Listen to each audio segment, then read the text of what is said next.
General Manager, Retail Distribution and Retention for AIA Australia. Absolutely proud to be in this conversation today because got the opportunity to introduce Carolyn Cartwright, from Managing Director from MoneyMob Talkabout, doing some fantastic work on financial literacy. Plus, through the Future2 Foundation, who AIA Australia has a fantastic relationship with, we've been able to supply an extra $7,500 contribution to the excellent work that you're doing. Great to meet you. Please introduce yourself.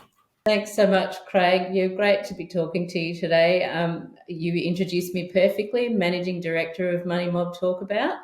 Our passion, our mission is the economic empowerment of First Nations Australians who, over the last 230 plus years of colonisation, have experienced all the different types of economic exclusion and abuse that you can imagine. So we're really passionate about bringing people into the picture with information that is accessible and useful for them. How were you nominated into the Future2 grant?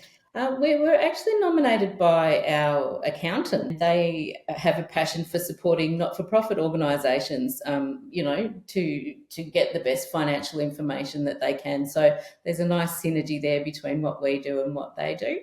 Excellent, fantastic. And look, and you touched on your core mission. What are the current programs that you're actually running through MoneyMob? Our financial literacy training. We set that up about 18 months ago. Based on a hunch that there's a need out there for people to get this training that isn't being met through the government-funded programs.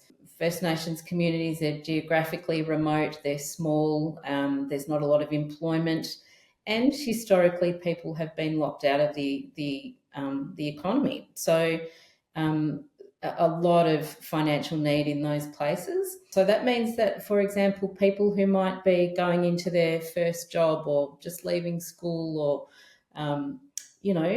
have casual employment who need financial literacy information.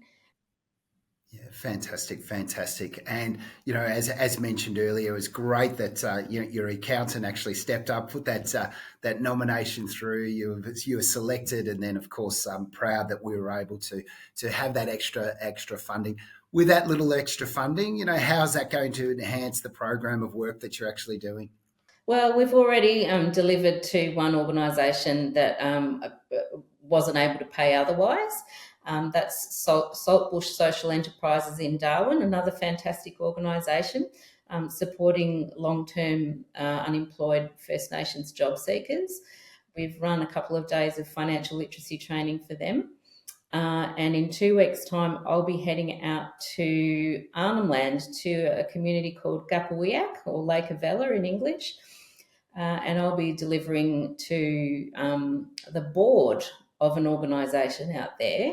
It might seem strange to be giving financial literacy training to a board, but, these are also remote community First Nations people who, in order to understand the finances of an organisation, they really need to have a good grasp on their own finances as well. And look, and I think you've really highlighted, the challenges and also too, as you mentioned, then the misconceptions that we have, that this type of funding, the work that you do is just so important. What are the goals for MoneyMob moving forward? We just want to get this training out there to as many organisations as we can. We've done training here all through Central Australia, and we just want to see more and more organisations being able to benefit from this training, and for us to keep refining it and improving it as we go as well. Congratulations. It's quite evident of the amazing work that you are doing, and you and your team should be very, very proud. So we're proud to help in a little way, but hopefully can make a massive difference. So look, thanks for the opportunity to have a chat. As I mentioned earlier, AIA Australia is extremely proud of its partnership with Future2, helping over 170 community groups since launch, around $1.6 million in actual local funding, which is just an amazing effort, and great to have a part of it. And hopefully we can catch up in person sometime very soon. So thank you, Carolyn.